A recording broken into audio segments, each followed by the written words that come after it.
before I think the next meeting is the May. And you don't use the word CPDR. We might, not if we're here Is that this Thursday? next Monday. Okay. So I will call to order this regular monthly meeting of the Schumansburg Board of Trustees. Trustee Carver is excused. The clerk and deputy clerk are excused. Everyone else is present. Any changes, additions, or deletions to the agenda?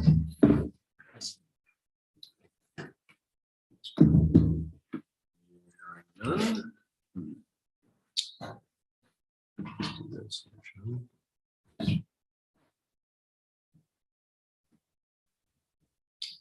That's better.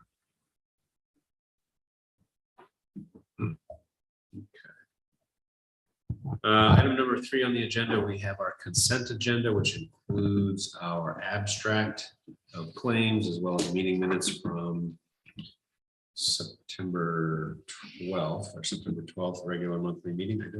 I didn't see the second meeting in there. So just our September 12th meeting. Minutes for the moment. General fund abstract totals $171,270.26. The EMS billing abstract totals $10,095.03. Water fund abstract totals $51,901.16. Sewer fund abstract totals $17,783.49. And the trust and agency abstract totaling $26,701.10. And so I would entertain a motion to accept and approve the consent agenda as presented. So moved. Second. Any questions or conversation? Hearing none, then all in favor, please say aye. Aye. Any opposed? Okay. Item number 4 is our first public comment period, privilege of the floor. There is no one present in person and no one joining us via Zoom at the moment. So we'll move to reports from representatives. I believe Ann Foreman is in the county budget meeting, so she won't be joining us. And I don't see Mary from the town, so if she does join us, we can come back to her. Must be a nice weather night. It is a nice weather night. So let's move right on to, it's also Tuesday. Oh, that's right. That might have more to do with it. Reports from the board, starting with myself. The only thing I have to mention for the month at the moment is we had our annual Greater Tompkins County Municipal Health Insurance Consortium Annual Board of Directors meeting 2 weeks ago, September the 22nd. For those not familiar with the consortium, it was the brainchild of former Caroline Town Supervisor Don Barber back in 2008-ish. It formed a municipal health insurance collective, which now offers health insurance to every Tompkins County municipality. And in total, 61 municipalities from, I think it's 13 or 14 counties. The health consortium is expanding its territory and its border to include additional counties this next year. Monroe County, Rochester's interested. So it's basically a giant central New York health insurance collective. 61 members, as I mentioned, 61 municipalities for 2023. Yours truly will be the chair of the consortium for 2023. Our budget for 2023 is $62 million, 95% of which goes to medical and prescription drug claims. For Vicky's note-taking, premium increase is slated to be 6.5% for 2023. A little bit higher than the 5% we've gotten used to. Had a couple of years where we had lower premium increases. I think one year we had 2 and another we had 3. So maybe going forward, we'll focus on keeping things as close to a flat 5 as we can and not take those discounted years if given the opportunity. And that's the only update I have from my perspective for this month. Which brings us to fire and Trumansburg area chamber. Marcia. That's me. I was unable to attend the fire meeting. Once again, I think Wednesdays have something against me, but my husband had surgery, so I was unable to attend. But what I do have and what I put in front of you, because I couldn't upload it to the Dropbox, is that we got the quotes in for the fire gear that we were supposed to get last year. And then due to COVID and supply and demand, it just never happened. So this is the final, this is the gear that they're going to get. Money was encumbered from last year, and then just the remaining will be from this year's budget. Wasn't it 10,000 was from, it was encumbered from last year, so the remainder will be out of this year's budget for the gear, and the list is there of what's coming. Okay, and this is just a regular budget item, not a reserve account. Is that right? Yes. Yeah. We still need to approve that though. Yeah, Yeah. yes. Had we previously approved this spend? I think we were waiting for the numbers to come in, just to come in. The 10,000 back in 21, 22. Because he had ordered it And then it never came. So do we need to approve the full amount or the 6750? I think for clarity. Clarity, I would approve the full amount. Okay, Marcia, you gonna make that motion? Yes, I motion that we approve that $16,750 for the fire gear. Motion, do we have a second? Second. Any other questions? Or comments? Hearing none, then all in favor, please say aye. Aye. Any opposed? Okay. Anything else on fire? No. Anything else on TACC? No. Okay. EMS, as I mentioned, Trustee Carver, Deputy Mayor Carver will be able to join us this evening. We have a couple of items, one of which is an executive session. The rest are just updates for the board, some office renovations that we previously discussed in the fire hall have been delayed somewhat so that they can look at options for computers and whatnot. And Ben wants everyone to be aware that we're going to likely need to raise some of our EMS billing rates, but also do a better job publicizing what our current charity care policy looks like and how that works. So we'll discuss that in some more detail at our next meeting in 2 weeks. Executive session piece. Bring up at the end of the meeting. Which then brings us to DPW, water, sewer, CPZR, and farmers market. Sure. So an update on the CPZR. We've started working through a lot of community feedback that we've gotten. There's going to be some meaningful changes in response to that, which I'm excited to see. Probably the largest change so far to the next proposal is going to recommend leaving lot sizes alone for 5 or more units. So it'll be exactly how it is currently with the current zoning, and just focus the changes on 1 to 4 units on the smaller developments. That's a big change. Also looking to target lower incomes for the affordable housing. That was some feedback that we heard. But there's still more feedback to review, some comments about ADUs, and then a number of comments around parking and some other things. So that work continues. The next meeting is a week from yesterday.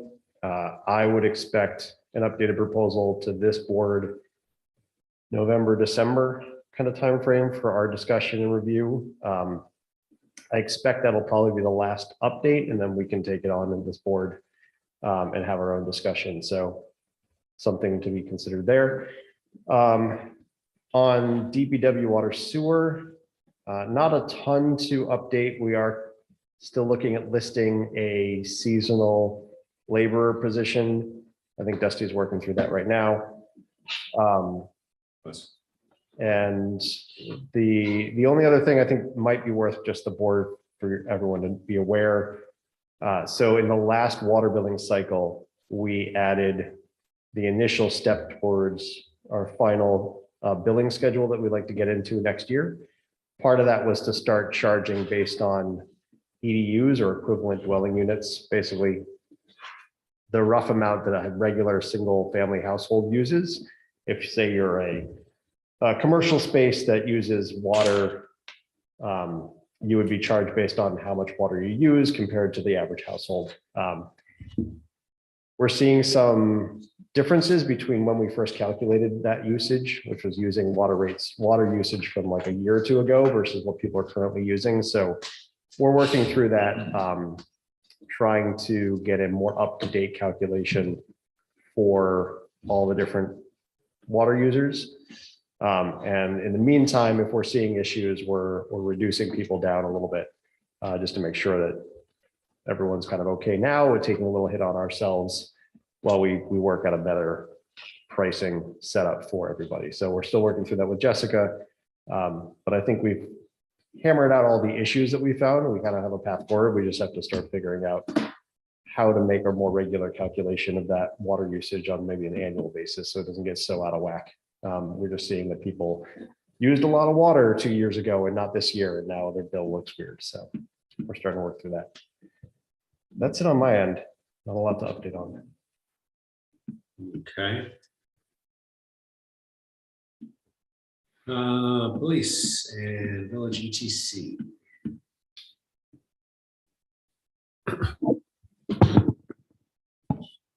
We'll begin with the monthly report for September. 162 calls for service, including a domestic dispute, EMS support at cars, and a theft burglary in the town of Ulysses. In terms of our criminal investigations, we had 4 domestic investigations, 1 larceny theft, 2 fraud investigations, 2 harassments, 1 disorderly conduct, 4 motor vehicle crash investigations, and 1 sex offense that was reported but determined to be unfounded. I guess the main thing to mention is talking with Chief. We are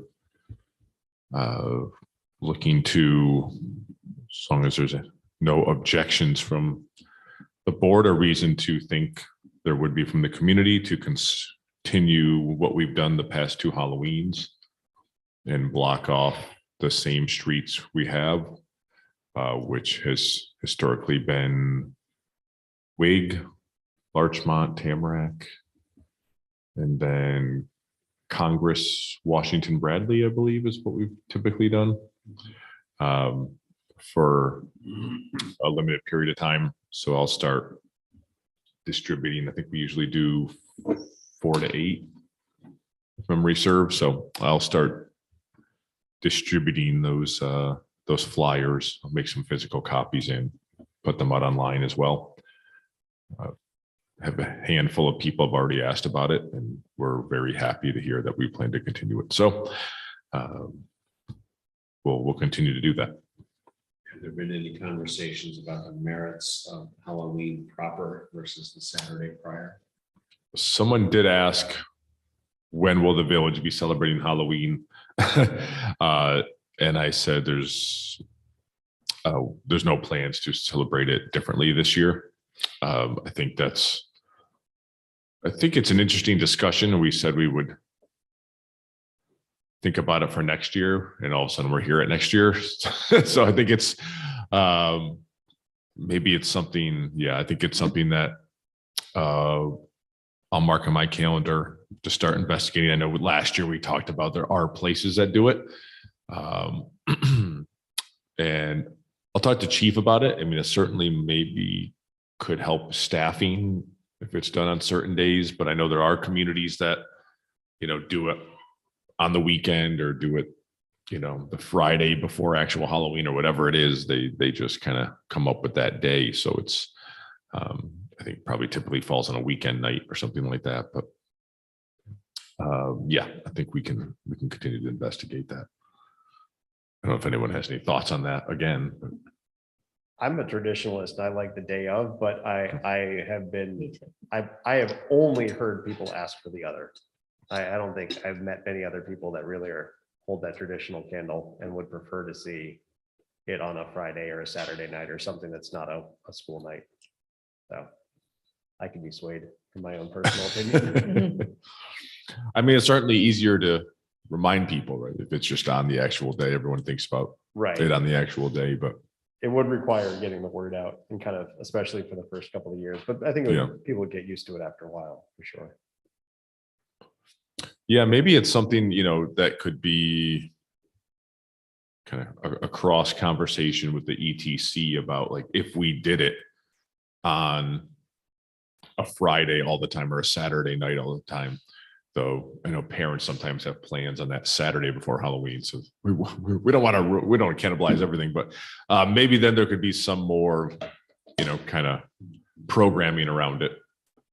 You're not going to throw like a little village party on a Monday night probably, but if it was a Friday night, maybe we could have a little bit more fun with it as a whole community. So that might be worth exploring. Was going to resurface the discussion about a third full-time police officer, considering chief can't be here tonight and we have a trustee not here. I suppose we'll table that for another couple of weeks, but I know talking with Joe tonight, he's anxious to move the timeline up for that potential hire to hopefully December. So where we're at now is we were historically at about 12 to 14 part-time officers. We're down to 5, 2 of which are reliable. So, and those 2 reliable officers have made it very clear they are looking to phase out. So Reliable from a. from an hours, yes, Consistency? yes, not a performance. From availability standpoint, yes, good clarification. Yes, reliable in terms of we fit into their schedule because the other part-timers, as I mentioned at last meeting, have full-time positions elsewhere. And so these are the 2 officers that can give us all of their police time. Not to get too much deeper into it, because all the reasons you stated, but can you say more about why we're struggling to find more part-timers? Is there any kind of reason behind that, or? Yeah, I mean, I'll certainly let Roran chime in as well, but from what Chief has conveyed to me, it's hard to get extra time from officers who have a full-time job elsewhere, because if they have extra hours to give, they have to give it to that department because of their own staffing issues, especially down in Ithaca. So that's generally speaking where that crunch, I mean, because a part-timer is, we can beg them to take hours, but they are under no obligation to Right. to sign up. So if they're just burnt out, right? we can't demand that, well, you're a part-timer, you have to put some hours in. We don't have that authority. So And when you said a couple of them are phasing out, is that because they're of retirement age and they're just like done? yeah, they've already retired from, And that's And- pretty much our part-time Yeah, people. yeah. Okay, yeah, I and kind they're, of figured that was the case. and I think the call volume and the type of calls that are becoming a little bit more common is kind of falls under that, well, we're not looking for that kind of action in our golden years. So Yeah, let's let's turn that over to another full-timer kind of an idea. So so that's where we're at. And again, if we were to have a third full-time officer, then we have 3 people that are fully dedicated to the village. Yeah, I think to your question, Ben, we historically never had a large number of part-timers who are full-time at IPD. It's usually sheriff's department, or one of the other 2 sheriff's departments, or another police agency, and Watkins Glen PD. Occasionally, we've had a part-timer here, and then Cornell and IC and TC. So for those folks, their staffing isn't bad at those other agencies. It's more just a question of if they've worked 40 to 50 hours. If they want to work more, they'd be better off financially taking overtime at Their own job. at their agency, rather than picking up a 12-hour shift here. So, historically, if we go back far enough, it was not always very easy for the former chief to fill all the shifts with those part-timers. And so it's not really a new issue. It's just we're not hearing about it much because we have now 2 full-timers taking up 80 hours.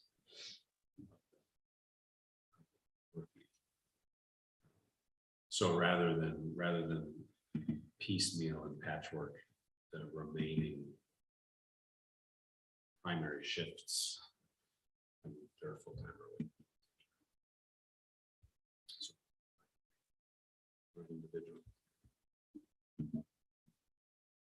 But yeah, so I did talk to Chief this afternoon. I think our plan is to regroup in 2 weeks for our second weekly meeting, and probably we may not, knock on wood, have too many items on the agenda that night, so we can take as much time as we need. Some of it will have to be, some or a significant portion of it will have to be an executive session, because we'll be discussing shift hours and coverage and those kinds of things. But unfortunately, I won't be here for that one, but I'm also open to the board kind of moving without me. I think I find myself swayed both ways, and I don't know if I have a hard opinion on this, so Should not hear the 24th. I'm not, unfortunately. I'll be out of the country.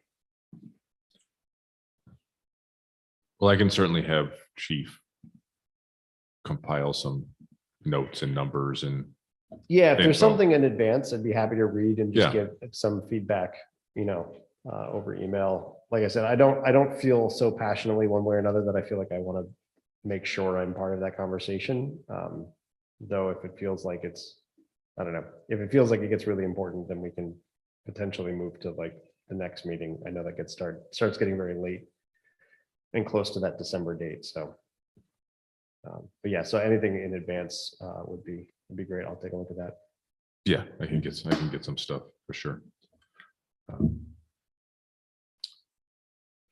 For ETC, we had a meeting, I believe last Friday. It was the 30th. So I don't know if that was last Friday. That sounds right. Friday the 30th was our meeting, and talked mostly about Winterfest, and everything seems to be going well with Winterfest planning. Plenty of sponsors. The main thing the village needs to take action on is the village needs to write a letter basically condoning the tree location in front of the bank. The bank is asking us to write a letter that we are okay with. I think the specific nature of the letter is because there will be cords running, and I think they just want us to write something that says that's okay. And I mean, we can talk about specifics of what they want, but basically I think they're just looking for kind of like a, I don't know if it's a liability thing. They just want the village to say that it's okay with that setup. I don't know if this is too in the weeds. Are the wires coming from the power poles or from the bank across? Well, they're gonna be running, I think, along the sidewalks, but they'll be under like a cord cover that DPW will put down. But I think the bank just wanted us to put something in writing saying that we as a village are okay with this setup as well.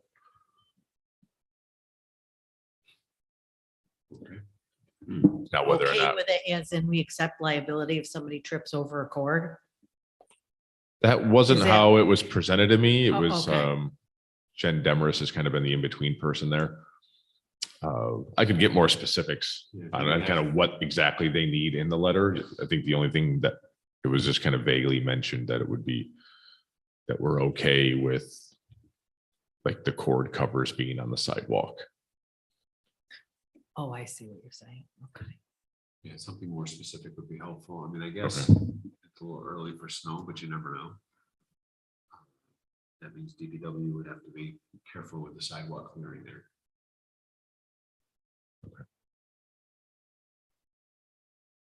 Sure how formal of the so. What they're looking for, we can address it at our next meeting. Yeah, it just sounded, that we are okay with that setup, but I'll double check to make sure that, there's nothing or what the specifics of that letter really need to contain. I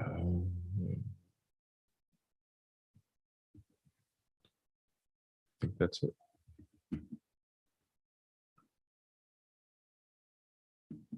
Okay. Treasurer's office. The AUB state report has been completed, and it also has to be published in the paper, which I did today. If anyone wants a copy of it, I'm happy to put it in the Dropbox. It's up to you guys. The bank statements, and I apologize, I have never this far behind, but it seems to be enough hours in the week. I hope that they're done by, all of them are done by the end of October. That's what I'm going for right now. I don't know if Jessica mentioned this, but for the past few months, I am back to doing all the treasurer's duty with Jessica and those, the other duties in the office.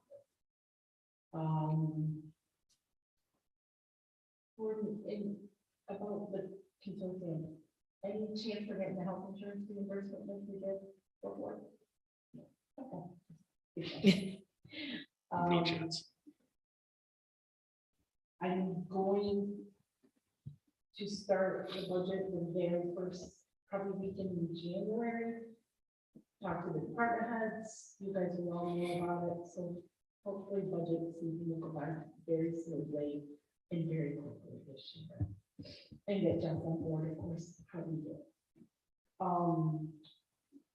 I am going to be out of town Thursday, Friday, Saturday this week, and Thursday, and Tuesday next week, but I'll still let you know, text me or whatever if you need anything.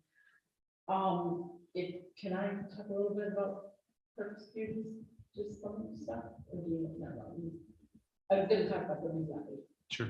Okay, so I sent Gordon, what our balance was about a week ago in taxes, and it was about 86 grand. I have looked, and I believe that's something we do at our November meeting. Okay. That's what I found, so unless you guys want to do it next week, but, I have to wait, I would have to retype what the birthdays and death. But it's up to you guys. I mean, the payments, we have to wait till October 31st to get a number. What's the due date to the county? The 15th, 14th. yes.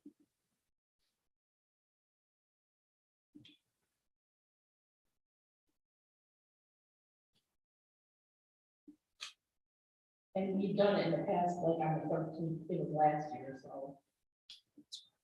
Once we give it to them the next morning. Yeah, because we can't really do it until after October 31st. There's that Halloween. Yeah. It's fine. I did talk to Josh a little about water and sewer bills, because they go out the boys are probably gonna leave in the next week or two. She's got it all under control. We're good with water and sewer.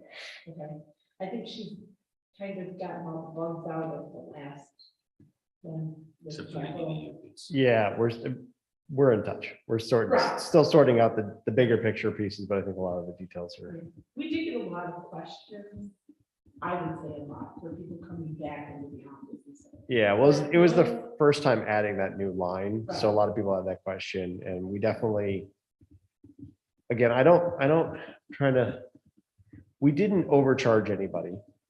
But we charged them based on water usage from a few years back, and that may not be representative of their current water usage. So that's where we just need to be calculating that more regularly. And so that's really where it all comes down to. And so I know Jess has been busy, but I think she was going to try and look into using what we have available in that program to pull reports. Mhm. I think it looks like a pretty comprehensive package. And so hopefully there's a way to pull a report that just says, here's everyone's water use for the past year for 12 months. And we could just recalculate that on an annual basis. And then that will be closer to what people are regularly using, which means their bill will be more in line with their actual use, which just means it should be a lot smoother for everybody. So, She didn't say anything to me about our larger users questioning it. It was mostly, single home, wanting to know what it was. Right. No pushback, no complaining, and that makes a lot of sense for having a new line Right. item. Yeah. Right. But everybody will say they like the new ones. It's just like the new ones. I didn't really look. That was kind of the big thing, yeah. So that's really all I had to do. It was more about the new one, I just wanted to let you know about that. Other than that, So we have this. oh, yes, I've got the municipal solution, yearly agreement, it's in the Dropbox.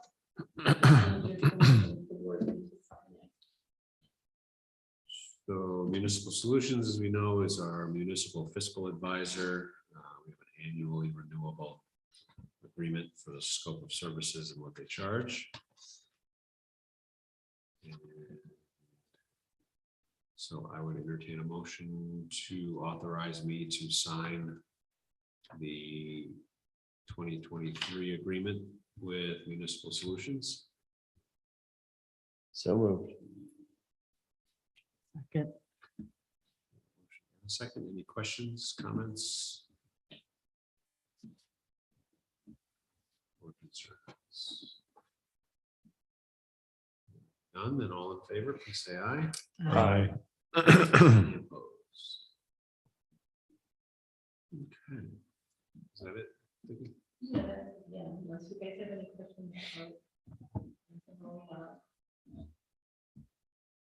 I do have to talk to them, but I don't understand the licensing. Sorry, That's fine. so sometimes you and I can talk about that. Maybe we'll have a few minutes before exec session. I don't think that, yeah. Okay, item number 7 is old business. Do we have any old business not listed?